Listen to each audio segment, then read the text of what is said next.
everybody. Nice to see you all. I um I think I no no spotlighted myself out. Sorry, just trying to get to the right scheme. Um yeah, I possibly have come across some of you before, but yeah, my name's Antonia Charlton and I work for CoMoUK, Collaborative Mobility. We're the charity that supports the development of shared transport. We've been going for over 25 years. And we started with supporting car clubs, and then we moved into bike sharing, into scooter sharing and demand responsive transport and mobility hubs and a whole kind of range of things around that. We create guidance documents, we carry out research, and one of our important remits is to look after community-led shared transport. And we've done, I'd say, more of that than normal in Scotland because we've had more funding in Scotland to be able to do that. Yeah, we've probably got more examples to point to from Scotland, and I'll share some of our resources in the chat later. But we've got a whole wealth of documents there. So there's toolkits around developing car clubs themselves. There's guidance documents around things like telematics. We've got various case studies and videos of different schemes that have been created. Videos. We've also got some kind of in-depth look at the budgeting and the business models around some of those car clubs. So they all might be useful things to look at. And we also run a quarterly forum for community groups just to get together to kind of share what their kind of key issues are, what's an issue. And we do that for car and bike combined, but there has been a bit of a dominance of insurance recently for car clubs, which I'll kind of go on to. So some of the community car club schemes, as you may know, have been running for 20 plus years as we have, and they're fantastic schemes and real examples of kind of resilience and ingenuity and imagination, and they've survived because of the dedication and creativity of the staff that have been leading those alongside a raft of volunteers.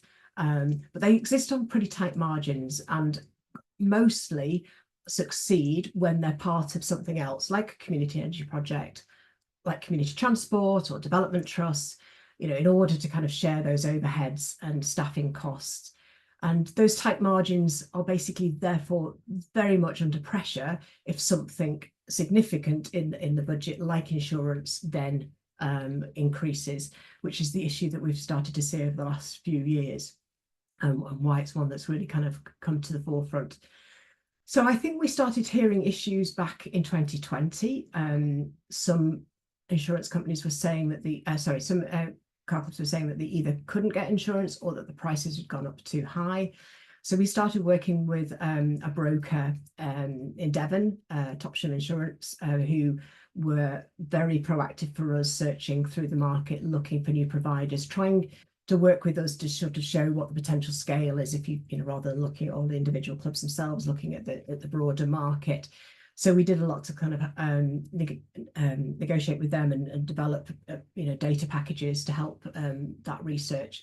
And they came up with one company called TradeX, who started to kind of fill the gaps, and people kind of relaxed a little bit, kind of going, great, we've got a bit of a new solution.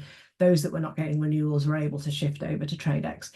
The trouble was they were expensive, and everybody was kind of like just accepting the fact that at the time being that we're going to have to just take on those higher premiums.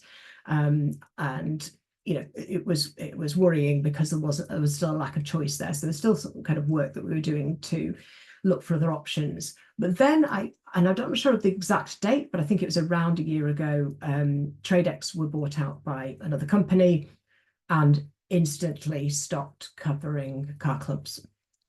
So we've gone from then having one provider taking on new cover to none.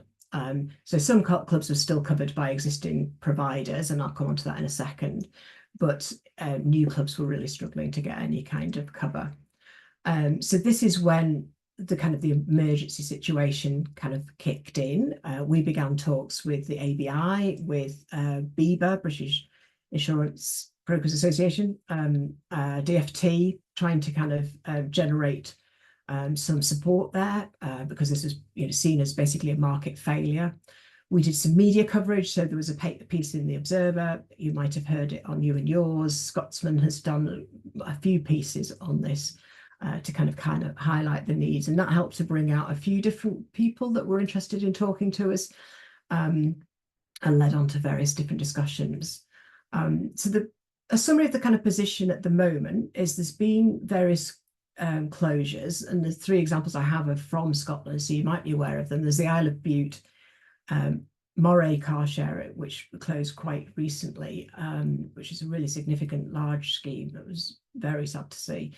And Climate Action Straven, who'd only just kind of got going with kind of 1 car, but weren't able to kind of find a renewal.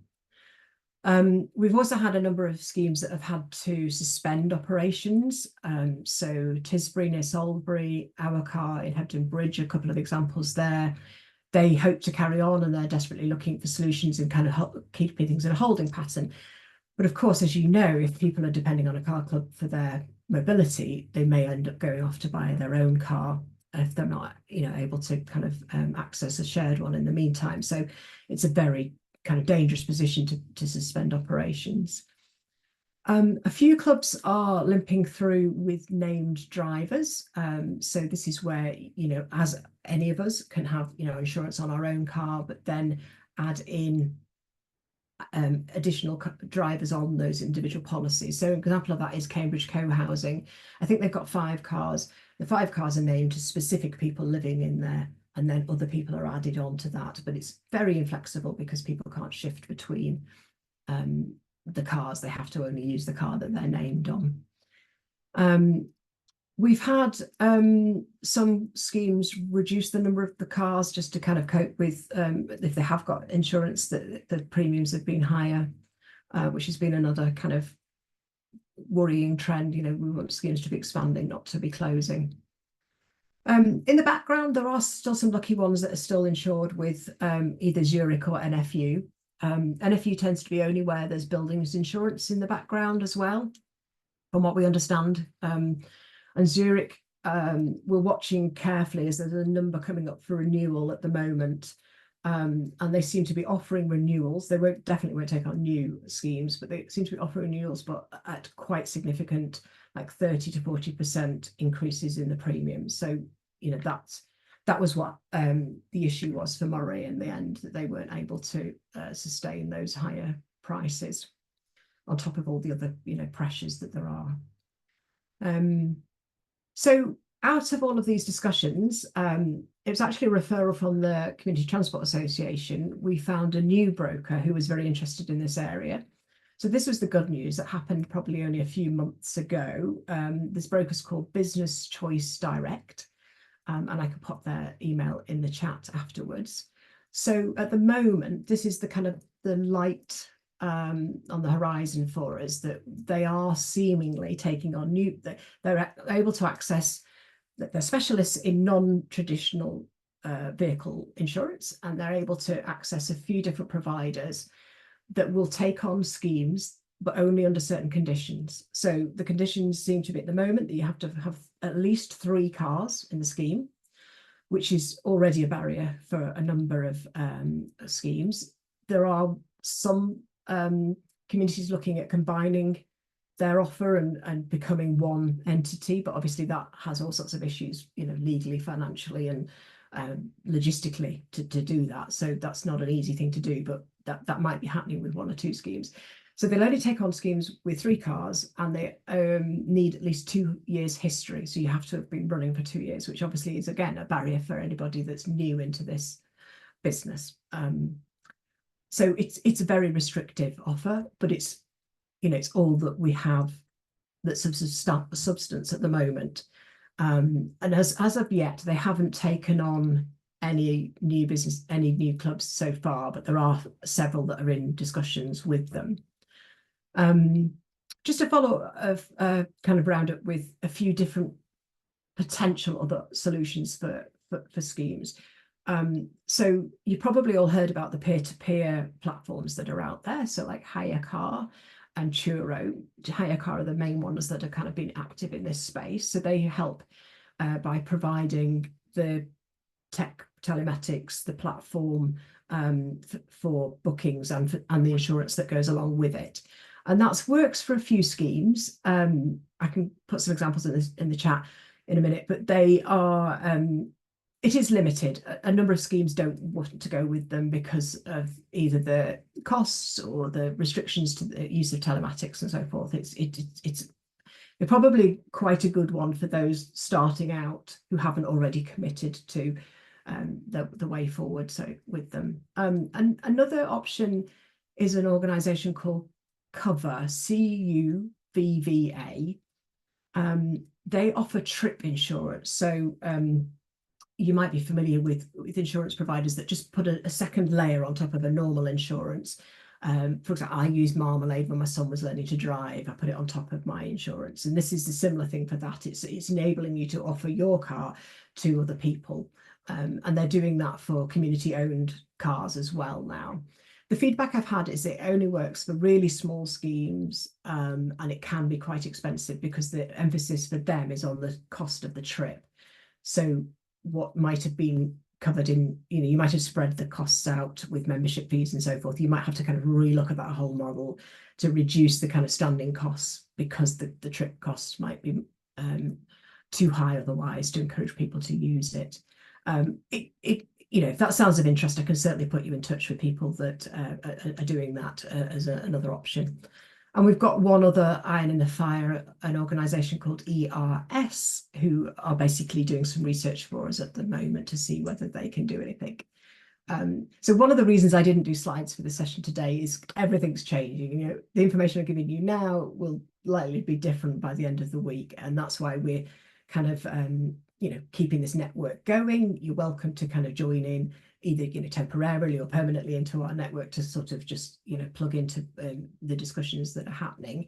We've booked another catch-up just on car club insurance for the 21st of August, so that'll be an online session. I think it's at 10:30 to just see how things are progressing, because there's a number of schemes that are due for renewal around this time, so we're just trying to see how they're managing with all of that.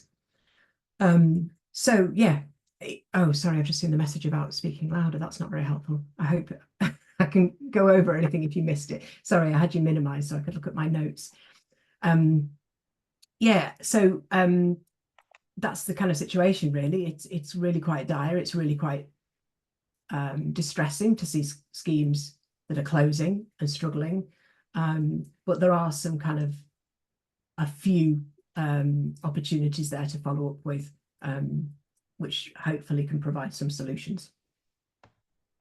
Great, thank you so much, Antonia. I guess we'll just move forwards to the Q&A discussion. So if anyone has anything they would like to ask or discuss or share, you can put your hand up. I mean, there's a few of you, so I can see if you put your actual hand up. But if you want to put your Zoom hand up, that's fine as well. Or you can pop a message into the chat and I can read it out if you'd prefer that. That's no problem.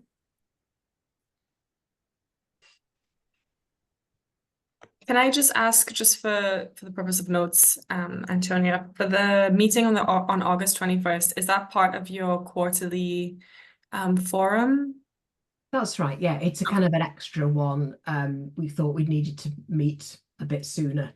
Okay, cool. Yeah, and it's special. It's not our general forums would talk about bike sharing and all the wider issues, but it would just be talking about car club insurance.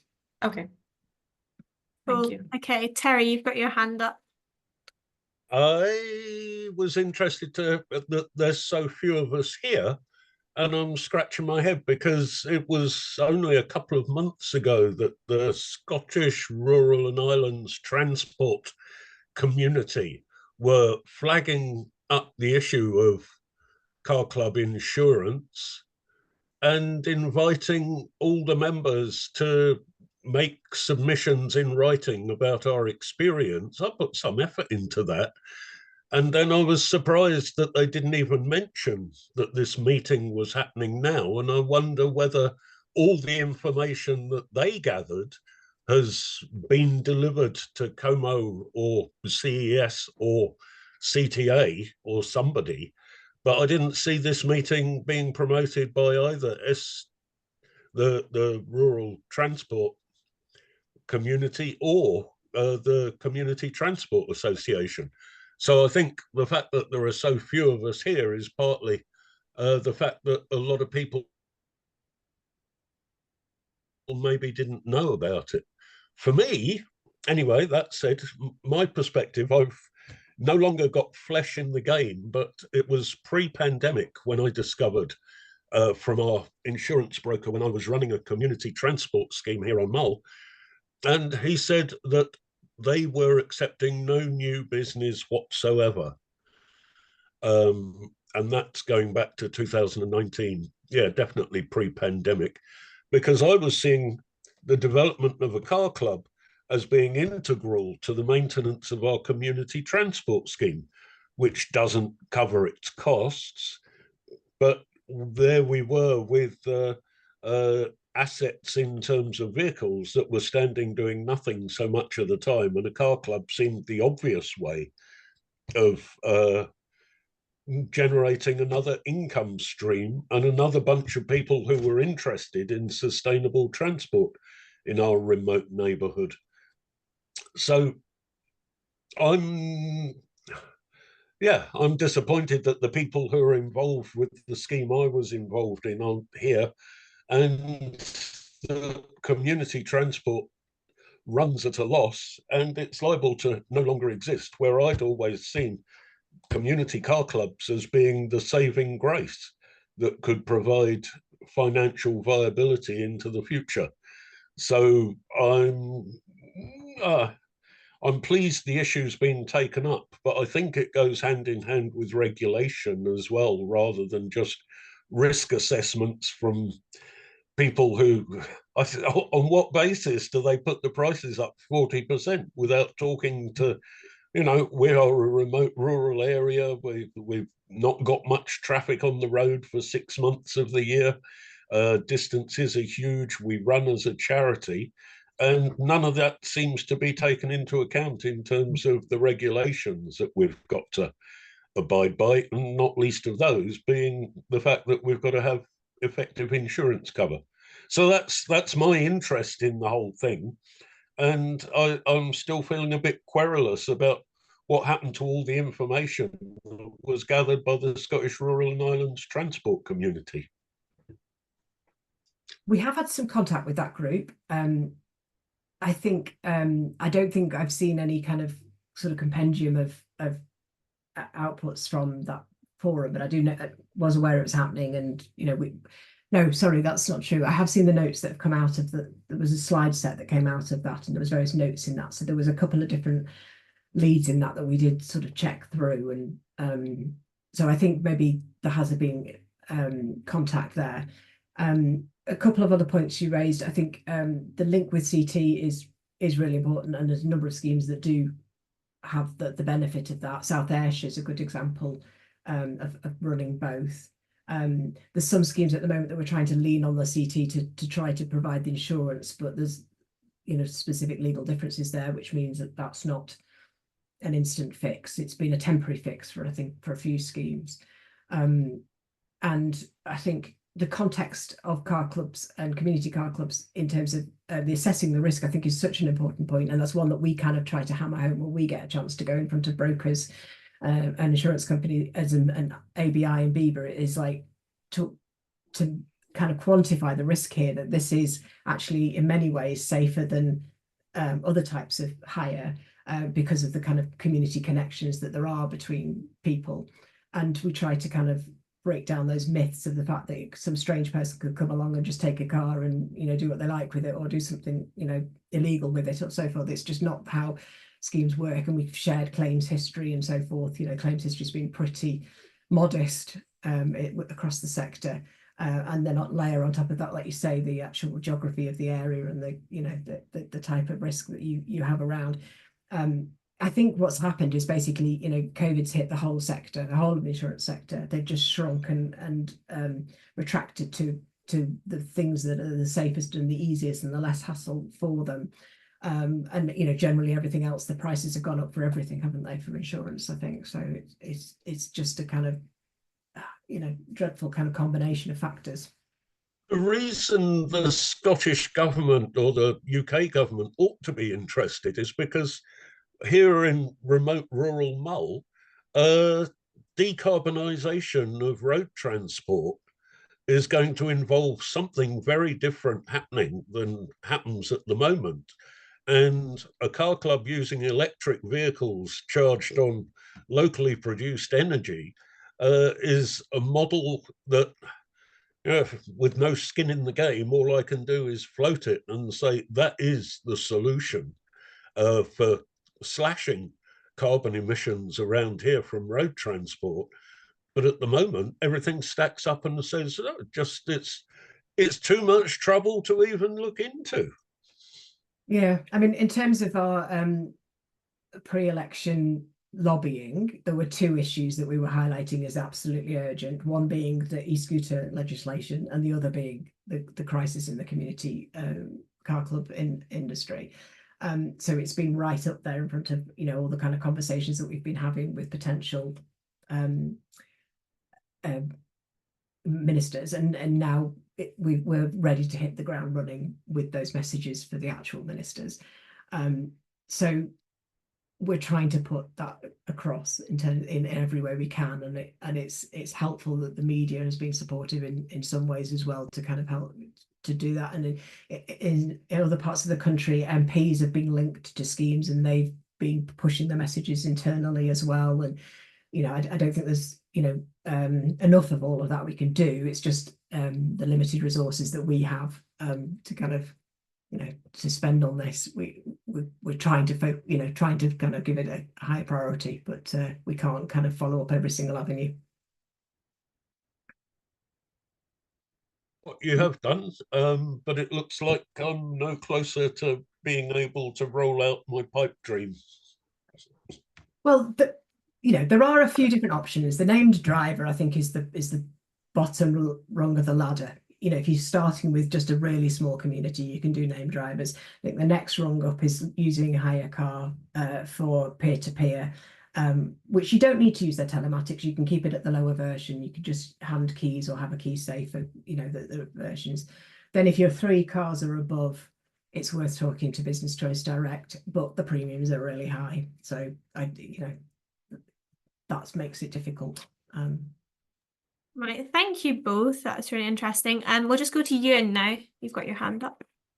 I'm going to ask probably a really stupid question, but sometimes they have to be asked. What if you've got a membership organisation and someone is a member? Is there a parallel with company car insurance? No, it isn't a stupid question at all, and that did come up recently.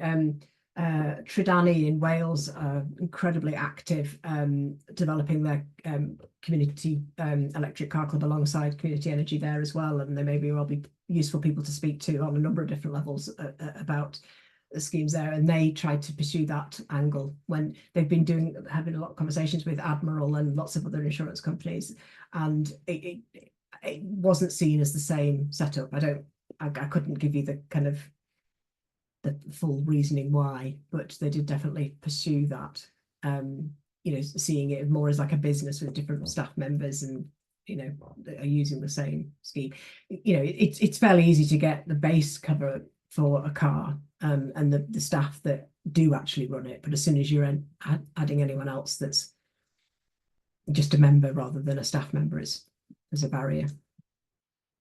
Frustrating. Yes, it was a good idea. Thank you, Ewan. Does anyone else have any other questions for Antonia? We'll just go to Alex and then we'll come back to you, Terry. Hi there. Thank you for the presentation and all the useful information. I was wondering, because here in Orkney we are running a car club using co-wheels. I was wondering if you had an idea of the difference of costs involved in running a car club, like setting it up on your own and figuring it out, like creating like a proper rural car club, or like just using a bigger service that already exists. Like, do you have any figures on that? Because that could be, arguably, that could be like a way around like going into those insurance issues, because insurance seems to still be backing up the bigger companies, at least so far, even though the premium have kind of gone higher. So that's one question, but also, yeah, no, I'll let you answer and then maybe I'll. Yeah, I'll have to write that down, otherwise it'll be out of my head. Okay, so there's two different ways in which you could work with someone like CoWheels or indeed with Enterprise as a car club.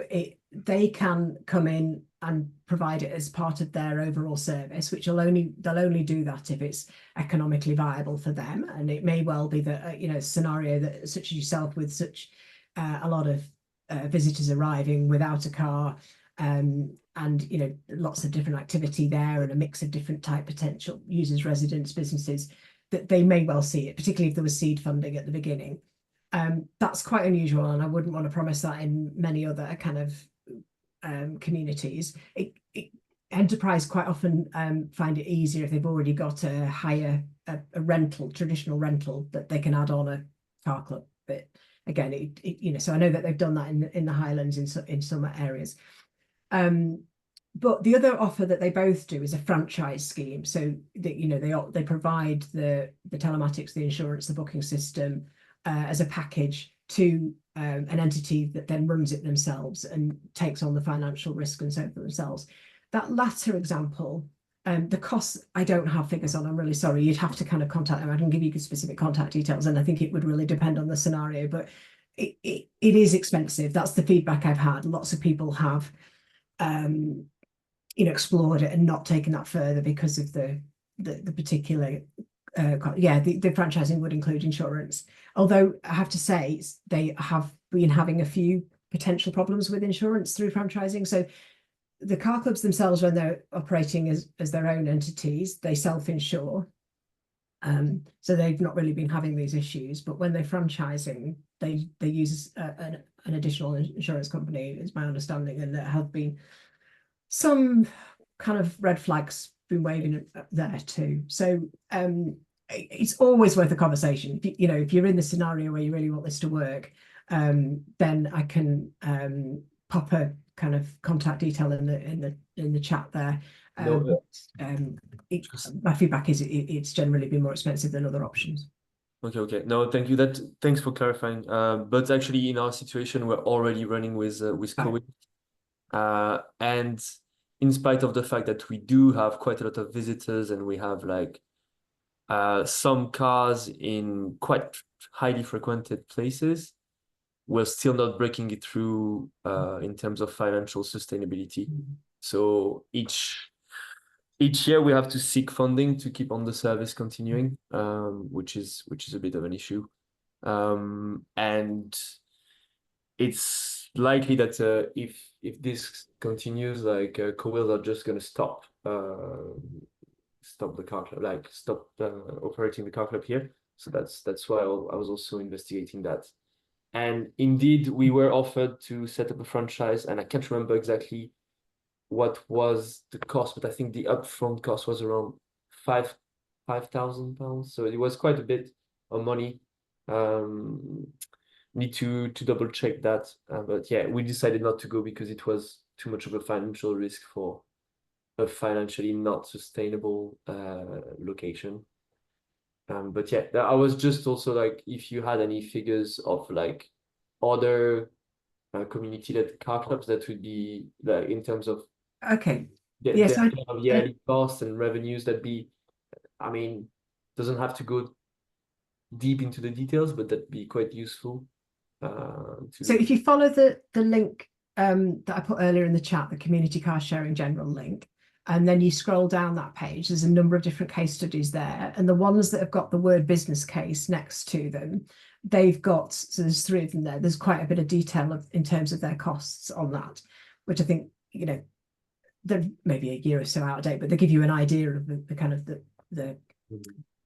where the costs are, how they've matched those with different funding sources or income sources and so forth. So that might well be worth looking at.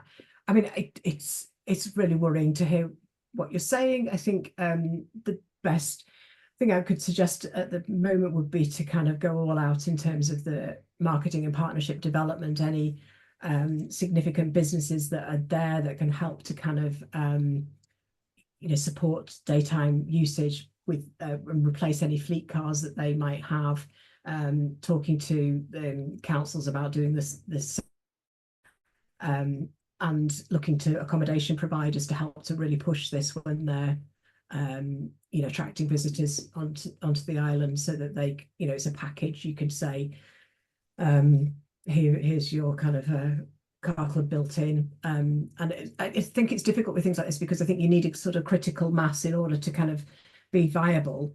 But actually, if you're shrinking because of increasing costs, then people haven't got a vehicle there that they can rely on, and then would are less likely to use it. So perhaps you can get some funding to kind of build up that critical mass. And yeah, I mean, we have quite a big member base already. We have like over 300 people that have signed up over the last 3-4 years, but it's only a handful that actually use the service, because there was like some kind of welcome credit so that they could try the car club, and no monthly payment for the first signups, for the first year of signups, or even the first year of signups. So then lots of people did sign up and actually end up not using it at all, which is a bit it might be worth doing some kind of market research with them to understand their barriers, help, or do some promotion around the real cost of car ownership, which people sort of tend to have a blank about, because they buy the car, they pay the things on direct debit, and they're not really realizing how much they're actually spending on owning a car, and how that might compare to car clubs. So you can do some kind of case studies or cost calculators around that might help. Yeah. Thanks for the tips. No worries. Good luck. Cheers. Thank you, Alex. Just back to Terry. Sorry, it's funny. I'm still thrown back to the question: how do we decarbonize island road transport if we can't do it with electric vehicles and the car club? And I'm thinking, well, we've got 6 pioneer islands doing carbon neutral. What are the ideas that they're coming up with? And if it looks like an electric car club could be trump all the alternatives, can't we go for derogations and special terms and conditions, and Scottish Government underwriting a scheme just to prove its viability? The cars would not leave the island. There you go. That should make a difference to the insurance, shouldn't it? Where your average car club model is in an urban situation, and people can use those cars for whatever they want. In a rural situation, it's part and parcel of sustainability and resilience that we should have inclusive mobility for all. And this would be, to my mind, a way of doing it. I can maybe speak just slightly on the carbon neutral islands, Terry. So none of these 6 islands do have a car club or use community car clubs. There seems to be, in terms of active travel and community transport, there seems to be mostly e-bikes is what they're currently doing. And I can bring it up to Scottish Government at our next meeting to discuss that, and I can get back to you on that, Terry. It's just that my experience of doing community transport here is that our most frequent travellers were old folk and frail folk and people who weren't about to jump on an electric bike to get to their hospital appointment 30 miles away. So really and truly, I think the emperor's got no clothes if they won't step in and make it possible for the community to help ourselves. Then the emperor's got no clothes. I mean, there's an interesting parallel, the fact that the Welsh government have been looking to see how they can invest in Welsh community electric car clubs, and they seem to have kind of hit barriers about how to actually, the logistics of providing the funding, significant funding that they want, which would help to underwrite a scheme. So it might be one to kind of point to, particularly if they manage to make a success of that. Yeah, I think derogation is the word that I would use to say this is the only way it can work on islands, and islands are your most fragile neighbours. Terry, I could probably come in on specifically the bit of disabled, old and frail people, but myself and you have probably talked about this ad infinitum in our previous roles. But what we did in Aviemore and have done successfully since like 1998 is the community car club that we ran and is still being run by the charity that I used to work for. It wasn't a car club like we're talking about today, where people personally pick up the car and drive the car themselves. It was a car club run by volunteer drivers driving their own vehicles, picking up those that had disabilities or were frail or elderly or whatever.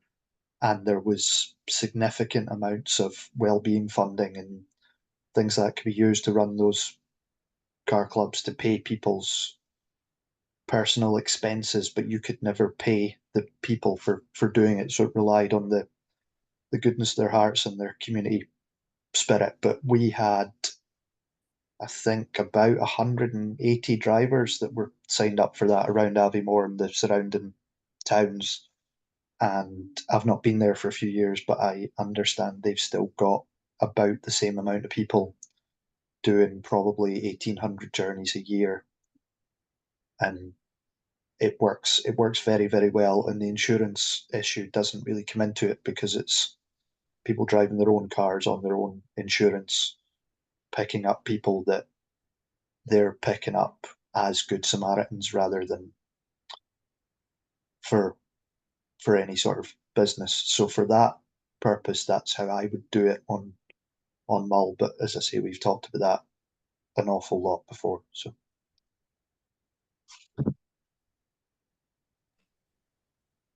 we've done volunteer car schemes. It's just that if we had electric vehicles, then we're doing the net zero thing at the same time. yeah, we've got the Community Connections has got quite a few drivers now who have electric vehicles, but there's no, it's their own personal vehicles again. But I wouldn't know how you'd, even when they went to buy electric vehicles for the last funding application I did for them, they ended up buying 3 diesel vehicles instead of 1 electric one because it was just cheaper to do so. But that's not in. Just That's extending that point, it doesn't necessarily address the electric issue, but I do think informal sharing between neighbours and along streets and communities is a really useful way of starting this, because people have, if people are committed to running a vehicle in the first place, you don't have those same viability issues because there's somebody's taking responsibility for the economics of that vehicle, and then any sharing is only going to enhance that. And the likely add-on insurance costs for adding 1 or 2 people in the community, which will then be assessed on a very on a specific basis in terms of what their claims history and their driver history and their age and so forth is. So it makes it much more affordable. It's very laborious and small scale, but just promoting that as a concept to, could you share with your neighbour, particularly where there's really good strong community bonds and people know each other's travel patterns and needs really well. I think it's a really good starting point. Right, thank you. We'll just go to Ewan. Just a very quick, in terms of what Gordon and Terry were talking about, there's an interface there with community transport.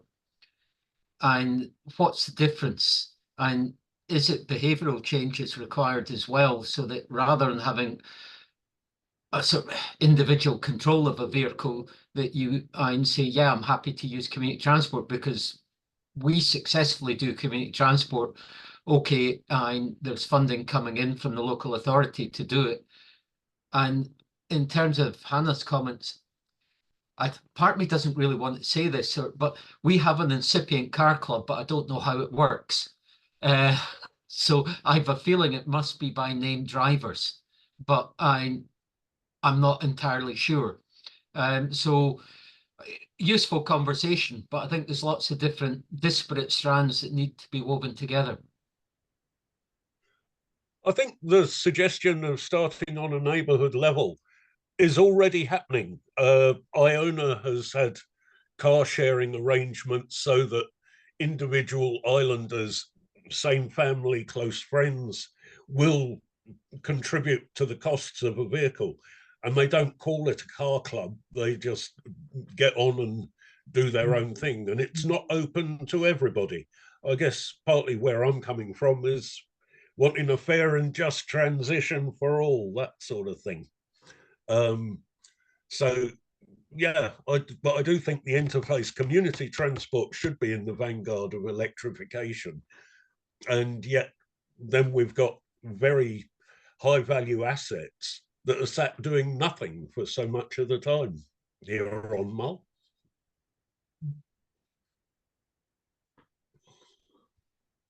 Cool. Okay, any other questions from anyone else?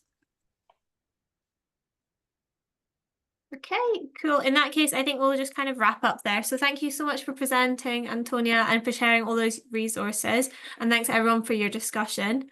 I will be putting out an email after, just summarising with things from the chat and the notes, and that'll come to you soon. Antonia's just popped her email in the chat, which is really helpful as well. And if you have follow-up questions, feel free to reply to that email that I'll send out later, and I can pass those on. But yeah, thank you very much for coming. We have another webinar tomorrow if anyone's interested, about financing community energy projects. So yeah, in that case, have a good rest of your morning and have a good week. Thank you. Thanks, Anna. Thanks, everyone. Bye. Thank you. Bye-bye.